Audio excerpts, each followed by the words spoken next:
안녕하세요. 보린 그림책 TV를 통해 처음 인사드리게 된 이명신입니다. 그림책은 여러 작가의 다양한 경험과 가치관이 반영되어 있어 그래서 주는 감동뿐만 아니라 그림의 시각적 요소의 아름다움을 함께 할 수 있는 예술작품입니다. 이러한 이유로 그림책 세계에서는 나이와 언어, 문화를 떠나 마음속 깊은 감동을 줍니다. 바쁜 생활 속에서 잊고 있었던 마음을 다시 읽고 보고 싶은 어른들을 어린이와 함께 그림책 세계에 초대합니다.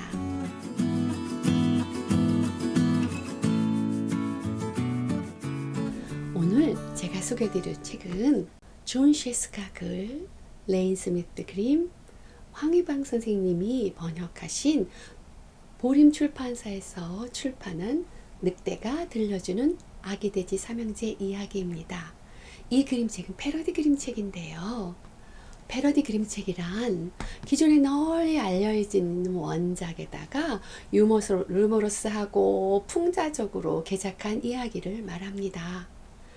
기발한 두 작가의 이 패러디 그림책은 최초로 각광을 받게 됐다고 평가받고 있습니다. 그러면 이 패러디 그림책의 원작이 궁금하시죠? 이미 여러분들 다 알고 계시겠지만 구존으로 전해내왔던 오래된 이야기 아기 돼지 세 마리 이야기에서 옵니다. 원래 이 이야기는 1886년 영국의 제임스 할리웰 필립스라는 분이 The Nursery Rhymes of England라는 책에 실려져 있던 것인데 1890년 조셉 제이콥스 선생님은 이분은 바로 전래동화 수집가셨죠. 이분이 English Fairy Tales라는 책 속에 The Story of the Three Little Pigs라는 제목으로 실려서 널리 알려졌다고 해요. 자, 이 책의 원본이 궁금하신 분은 여기 아래 사이트로 한번 들어가 보세요. 이 패러디 그림책은 기발한 두 작가의 작품으로 처음으로 각광을 받은 그런 책이라고 해요. 자, 그러면 겉표지 이야기부터 한번 시작해 볼까요?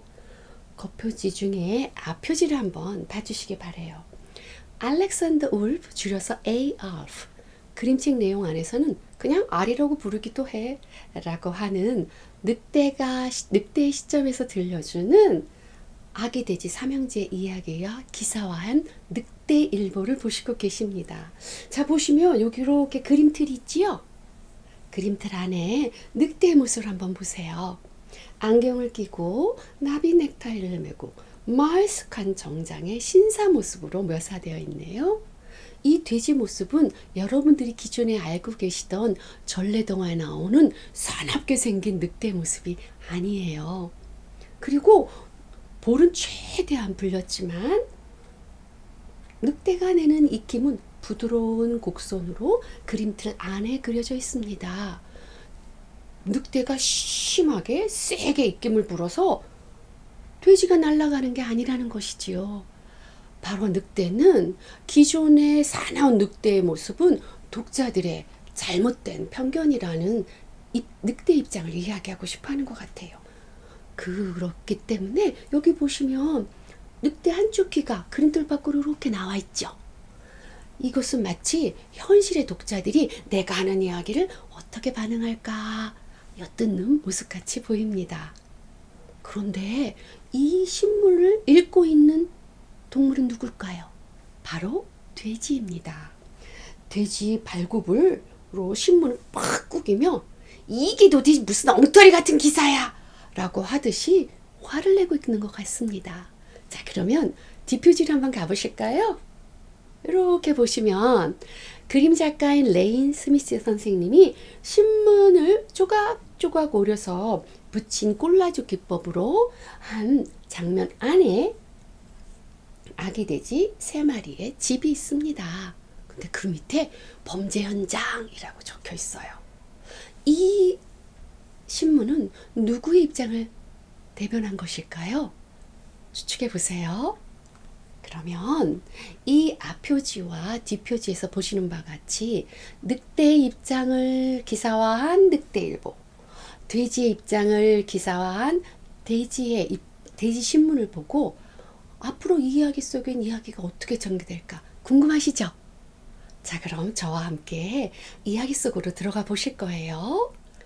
여러분은 작가가 써놓은 그림책을 수동적으로 즐기시면 할 것이 아니라 허구와 현실의 경계를 넘나들며 능동적으로 그림책 속의 많은 의미를 한번 생각해 보시기 바래요.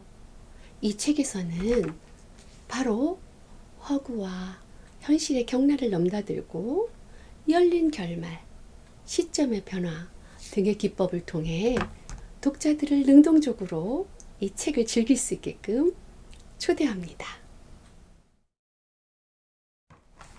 소표지인 표제지를 보실 텐데요. 여기 나무 집단과 그리고 지푸라기가 비커 안에 장식되어 있죠? 이것은 어떤 의미일까요? 여러분들도 한번 상상해 보시기 바랍니다. 이 책 전체를 읽어가시면서 이 장식이 왜 돼 있나를 아마 이해하시게 될 거예요. 자, 본격적으로 늑대 이야기 한번 들어보시겠어요? 이 장면에서는 늑대가 안경을 이렇게 고쳐 쓰고 정면으로 독자를 쳐다보면서 그림책 이야기 속으로 초대합니다. 그런데 어찌 된 일일까요? 앞표지에서 말쑥한 정장 차림이었던 늑대가 죄수복을 입고 있습니다. 그림을 보고 궁금증을 느낀 독자들은 늑대가 들려준 이야기를 듣게 됩니다. 나는 늑대야. 이름은 알렉산더 울프. 그냥 알이라고 부르기도 해. 난 도대체 모르겠어. 커다랗고 고약한 늑대 이야기가 어떻게 처음 생겨났는지. 하지만 그건 모두 거짓말이야. 라고 항변을 하고 있는 것 같습니다. 자, 그럼 여러분들도 늑대가 하고 싶은 이야기가 무엇인지 들어보세요. 도대체 늑대가 말하는 진짜 이야기가 무엇일까요? 그런데 그림도 유심히 한번 읽어보세요. 이와 같이 시각적 이미지에 담긴 의미를 이해하는 것을 그림 읽기라고 해요. 더 나아가 시각적 이미지를 읽고 쓰고 창조하는 능력을 시각적 문해력이라고 하는데요. 이 용어는 1969년 존 데베스가 처음으로 정의를 내렸다고 해요. 시각적 문해력 발달을 위해서 주변에서 흔히 접할 수 있는 매체가 바로 그림책입니다. 유명한 아동문학 전문가인 셀리스버리는 시각적 문해력이란 그림 작가인 우리 슐레비치의 말을 인용해서 그림으로 쓰는 이야기가 바로 시각적 문해력이라고 정의를 내렸어요. 여러분들도 이 책을 읽으시면서 글과 그림, 특히 그림을 보시면서 자기만의 이야기를 만들어 보시기 바래요. 이면의 그림은 섬뜩하기까지 합니다. 그래서 글 작가인 존 시스카는 한 인터뷰에서 그림 작가인 레인 스미스가 본인이 생각했던 것보다 훨씬 더 무섭게 이 장면을 그렸다고 하더라고요. 이 장면의 글에서는 늑대가 육식동물인 조그만 동물들을 먹는 것이 사람들이 즐겨 먹는 햄버거를 먹는 것과 무엇이 다르냐고 항변하고 있습니다. 독자들에게 늑대를 잡아먹는 나쁜 동물이라는, 늑대는 돼지를 잡아먹는 나쁜 동물이라는 편견을 버리라는 것이지요. 그림에서는 인간이 먹는 햄버거로 포장해서 독자들의 동정을 유도합니다. 안경을 잔뜩 내리고 묘한 표정으로 곁눈질하고 있어요. 앞표지에서처럼 한쪽 귀가 그림들 밖으로 나가 있어 독자들의 반응을 살피는 것 같기도 하고요. 늑대의 한 병이 오를 수도 있고 그림의 늑대 모습은 자신의 모습을 들킬까 또 감추기 위한 변명을 하는 것처럼 보일 수도 있지요. 바로 글과 그림이 대조를 이루며 흥미진진하게 다음 이야기의 속으로 빠져들게 합니다. 여러분 생각은 어떠신지요? 국내에 만 5세 유아를 대상으로 한 패러디 그림책 의미 구성 과정에서 늑대 이야기를 전하는 글과 늑대의 이야기가 거짓이라는 단서를 제시하는 그림의 아이러니는 원작의 차이와 결합하여 유아에게 더 큰 갈등을 제시했다고 해요. 또한 늑대의 입장과 돼지의 입장으로 나뉘어 상반된 의견을 내놓으며 끊임없이 갈등하고 의미를 탐색하며 패러디 그림책 세계로 빠져들었다고 합니다. 이외에도 허구와 현실의 경계를 넘나들며 의미를 구성하기도 했고 관점을 바꿔 의미를 구성하고 패러디에 익숙해지면서 작가처럼 이야기 만들기를 즐기며 능동적으로 의미를 구성하였다고 합니다. 다시 늑대 이야기를 들어볼까요? 커다랗고 고약한 늑대 이야기는 새빨간 거짓말이라며 진짜 이야기는 재채기와 설탕에서 시작된 것이라고 자신의 진짜 이야기를 들어보라고 합니다. 자, 작가는 이 텍스트조차도 시각화를 해서 그림으로처럼 묘사하고 있는데요. 돼지 꼬리, 그 다음에 벽돌집을 세게 불고 있는 늑대의 혀같이 보이기도 하죠. 돼지 코, 집단집, 나무집, 이렇게 이 그림책에 나와 있는 시각적 요소들을 활용해서 텍스트를 꾸미고 있습니다. 이 장면의 글에서는 할머니의 생일 케이크를 만들 때 아주 심한 감기가 걸렸었고 그때 마침 설탕이 다 떨어졌다고 늑대는 말합니다. 이 장면의 그림에서 또 다른 재미를 주는 요소가 있는데요. 여기 보시면 늑대 할머니 그림이 보이시죠? 전래동화 빨간 모자 이야기에 나오는 늑대입니다. 빨간 모자의 할머니를 잡아먹고 할머니는 척하고 누워있지요. 이런 장면에서는 상호 텍스트성 기법을 활용해서 독자들에게 책을 읽는 또 다른 즐거움을 줍니다.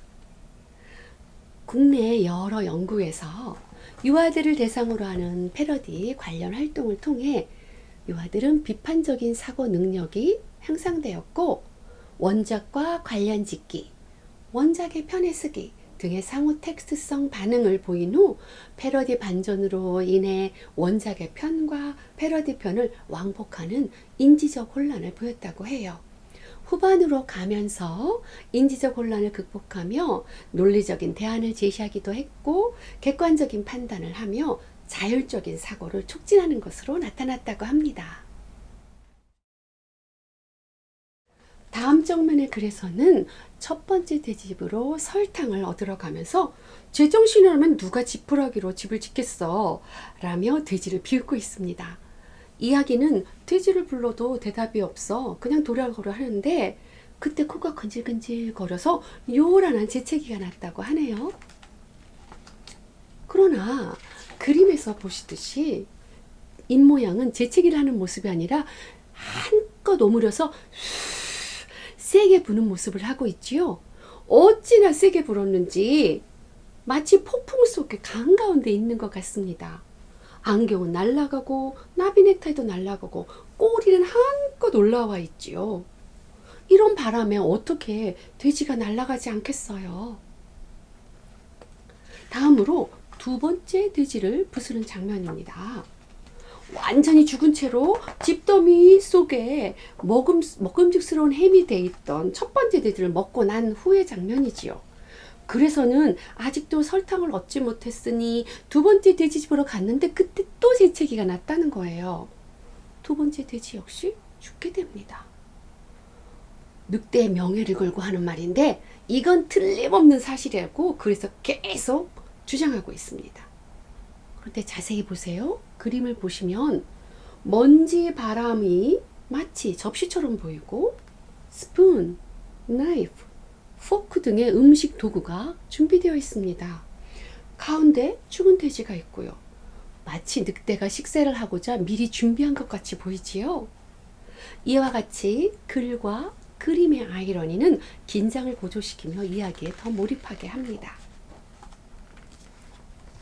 이 그림책에서는 늑대가 글에서는 사람들이 자기를 나쁜 늑대로 판단하는 게 억울하다 항변하지만 그림에서는 반대로 원래 전래동화의 이야기서처럼 돼지를 잡아먹는 늑대의 모습을 그리며 글과 그림이 아이러니컬하게 전개됩니다.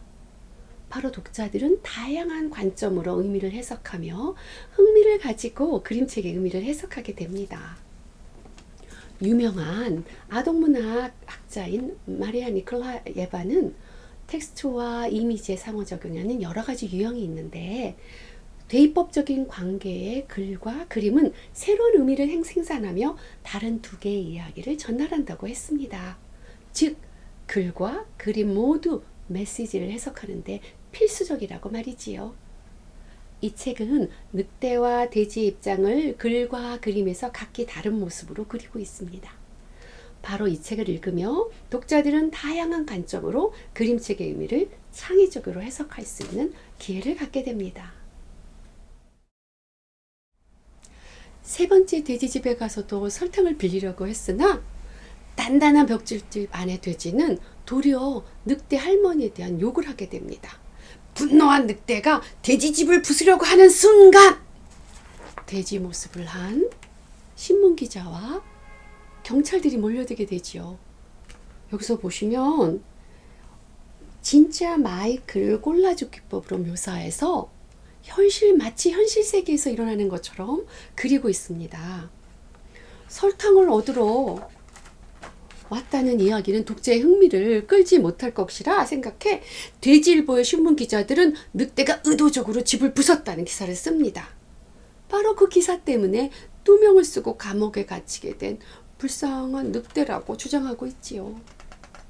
그런데 돼지일보를 잡고 있는 것은 바로 화가 난 늑대가 아니라 사람의 손으로 묘사되어 있습니다. 현실 생활의 뉴스 매체의 실제 보도에서도 다양한 의견을 반영해 충분히 듣는 것보다는 한쪽 면에 치우쳐 비슷한 편견을 가질 수도 있다는 것을 표현한 것 아닐까요? 이러한 그림은 현실의 세계가 전라동화의 가상의 세계를 넘나들며 전통적인 이야기 속 등장인물과 배경의 경계를 흐리고 있습니다. 자, 이런 경계 넘나들기와 열린 결말은 이 책의 마지막에서도 볼 수 있는데요. 와우, 벌써 마지막 장면에 도착했네요. 이번에 늑대는 그래서 하지만 너희는 나한테 설탕 한 컵쯤은 꺼줄 수 있겠지 라며 현실의 독자에게 질문을 던지고 독자의 동정심을 유발합니다. 그림에서는 늑대는 오랜 감옥 생활로 수염이 길게 나고 죄수복을 입은 불쌍한 모습으로 묘사되어 있지요. 반대로 감옥을 지키는 교도관은 엄숙한 돼지의 모습으로 묘사되어 기존의 고정관념의 틀을 벗어나고 있습니다. 이 그림책에서 늑대는 우리가 알고 있던 모습과는 다소 다른 모습으로 그려졌다고 보입니다. 그것이 누명을 쓴 늑대이든 아니면 자기 변명을 늘어놓는 교활한 모습의 늑대이든 우리가 알고 있던 돼지를 사냥하는 흉폭한 포식자의 모습과는 다소 거리가 있어 보입니다. 작가는 이렇게 기존의 그림책과 다른 새로운 시각을 제시하며 독자들에게 의문을 던집니다. 독자들은 자유롭게 상상하며 여러 가지 창의적인 생각을 할 수 있겠지요. 늑대를 기존의 포악한 늑대로 생각할 수도 있고 늑대와 돼지에 대한 기존의 고정관념의 틀에서 벗어나 아기 돼지 삼형제에 대한 이야기를 다시 생각할 수도 있습니다. 그리고 이런 생각과 다른 독자들만의 새로운 생각도 물론 만들어낼 수 있겠지요. 그러니 바로 결말은 독자의 해석에 달려있지요. 열린 결말로 마무리하는 이 이야기는 단지 할머니 케이크를 위해 설탕을 빌리러 가는 불쌍한 늑대일 뿐이라는 늑대의 주장에 여러분은 동의하시나요? 아니면 다른 해석이 있을까요? 각기 다른 창의적인 해석은 바로 여러분의 몫이지요.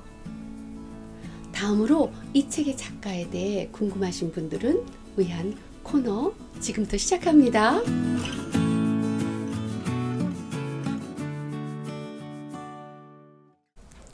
이면은 소표지의 헌정사면인데요.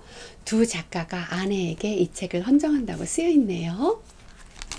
뉴욕에서 잡지 아트 디렉터로 일하는 존 셰스카의 부인인 제리가 책 디자인을 하는 레인 스미스의 부인인 몰리를 통해 이 책의 그림을 레인 스미스에게 부탁했고 이렇게 멋진 책이 등장했다고 해요. 내부는 그 이후로도 The Stinky Cheese Man and Other Very Stupid Tales로 칼데코상을 받고 Math Cluckers, Baloney, Science Verse, Sea and Art 등 8권의 그림책을 공동 작업하며 우정을 쌓아갔다고 해요. 글 작가인 존 샤스카는 작가 이름 발음하기가 다소 어렵다고 본인도 느끼신대요. 그래서 한 인터뷰에서 작가가 자기 이름 발음하기가 너무 어려워서 학교 다닐 때 선생님들께서 존 이렇게 발음하셨다고 해요. 그러면 그냥 존이라고 불러주세요 라는 에피소드를 말씀하시더라고요. 이 셰스카의 의미는 길, 통로를 의미하는 path라는 폴란드 말이래요. 할아버지께서 폴란드에서 미국으로 이민 오셔서 지어주신 이름이라고 하네요. 작가는 1954년 미시간주 플린트에서 자그만치 6형제의 둘째로 태어났답니다. 늑대가 들려주는 아기 돼지 삼형제 이야기는 작가의 첫 번째 책이에요. 작가가 책을 쓸 때 얻는 아이디어는 먼저 6형제와 자라면서 겪은 경험이 반영됐다고 해요.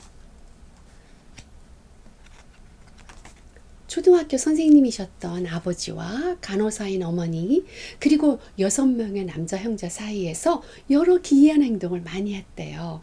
일례로 엄마가 절대로 거실에는 가지 말라고 했는데 형인 짐과 작가는 레슬링을 하다가 형이 작가의 등을 덮치고 작가는 형을 집어 던져서 소파 다리가 부러졌다지 뭐예요. 그래서 둘은 밖으로 도망가게 됐고 동생들에게 화가 난 엄마가 도대체 이 소파를 부러뜨린 건 누구야? 라고 말씀하시자 각기 동생은 윗동생은 아랫동생에게 아랫동생은 아랫동생에게 했다고 말을 했다고 해요. 막내인 동생은 말할 데가 없잖아요. 그래서 강아지가 그랬다고 말을 했대요.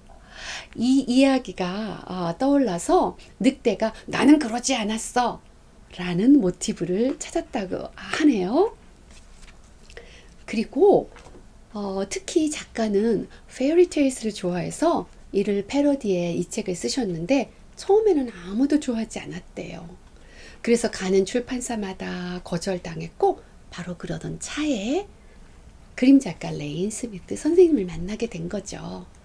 그 후 의사가 되려고 의대에 갔지만 그 과목보다는 과학, 수학, 글을 쓰는 것을 좋아해서 미국 콜롬비아 대학에서 문해 창작을 전공한 후 오랫동안 초등학교 교사로 일하셨다고 해요. 여기에서 경험이 아이들이 좋아하는 글을 쓰는데 상당한 도움이 됐다고 합니다. 마침내 바이킹 북스의 편집자인 레지나 헤이스를 만나서 1989년에 원 제목인 A Wolf's Tale에서 늑대가 들려주는 아기 돼지 삼형제 이야기로 바꿔서 출판을 하게 됐답니다. 레인의 아내 몰리 리치는 그들의 그림책을 모두 디자인했다고 하네요. 이 작가가 유명한 작가가 된 데는 부모님의 영향도 컸는데요. 어린 시절 작가의 엄마 아빠가 읽어준 책 중에 특히 기억에 남는 것은 Green Eggs and Ham, The Carrot Seed, Go Dog Go 이런 책들이었다고 합니다. 특히 초등학교 1학년 때 위트가 넘치는 Go, Dog, Go 라는 내용은 자기한테는 완벽한 내용이었다고 해요. 그리고 특히 존 셰스카는 책을 쓰는데 필요한 아이디어는 먼저 다른 책을 많이 읽고 전래동화 읽는 것을 좋아하고 역사, 과학책, 정말 재미있는 것은 기이한 만화책 읽는 걸 좋아해서 그런 곳에서 많은 아이디어를 얻는다고 합니다. 좋아하는 작가로는 Don't Let the Pigeon Drive the Bus와 너플버니를 쓴 모 윌리엄스를 좋아한다고 해요. 그 이유는 아주 재미있는 사람이라서네요. 사진에 있는 분이 모 윌렘스인데요. 2015년 미국의 그림책 관련 문화여행시 노스햄튼의 밀캐슨 갤러리에서 아이들과 행복한 시간을 가졌던 사진입니다. 존스 셰스카 선생님 말씀대로 무척 위트와 재치가 넘치는 분이셨어요. 다음으로 그림 작가인 레인 스미스에서 한번 알아볼까요?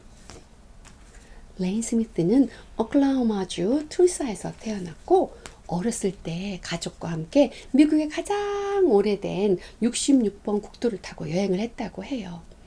그는 이 길을 가며 자신의 기이한 디자인이 탄생했다고 하는데요. 66번 도로를 달릴 때 인적이 끊긴 곳에 도넛 스탠드 모양의 100피트나 되는 시멘트 퍼팔러를 본 경험이 작가의 기발하고 기이하기까지 한 그림을 그리게 된 계기가 됐다고 합니다. 또한 어렸을 때 어두운 것을 좋아했대요. 특히 오리지널 그림 형제의 전래동화를 좋아했고 그런데 그 느낌의 이야기는 음산했다고 하네요. 이러한 어릴 적 배경은 어둡고 양식화되어 있으며 실험심이 강한 작품을 많이 발표하게 되는데 시발점이 되었던 것 같아요. 작가의 그림 기법은 오일 페인트로 갈피갈피 그리고 심플한 디자인, 콜라주, 섬세한 질감으로 표현되는 특징이 있답니다. 가끔은 색과 질감에서 나타나는 작은 점들과 페인트가 뿌려진 것처럼 보이는 기법 때문에 많은 평론가들이 자신의 그림 기법을 에어브러시나 염료, 심지어는 템파라 기법이라고 오해한다고 합니다. 작가는 한 인터뷰에서 오일 페인트로 그림을 그린 후에 수성 바니쉬를 뿌리고 페인트와 바니쉬가 마르기 전에 헤어드라이기로 말려준다고 해요. 그러면 오일 페인트와 바니쉬는 서로 화학 반응을 일으켜서 스펀지, 접모법 같은 촉감이 느껴지는 그림이 탄생한다고 하네요. 이런 미술 기법으로 탄생한 그림책이 바로 오늘 소개해드린 패러디 그림책 늑대가 들려주는 아기돼지 삼형제 이야기입니다.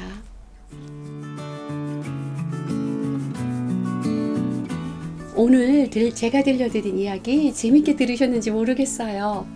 다음에 또 재미있는 그림책으로 다시 만나요. 저의 긴 이야기 들어주셔서 고맙습니다. 안녕히 계세요.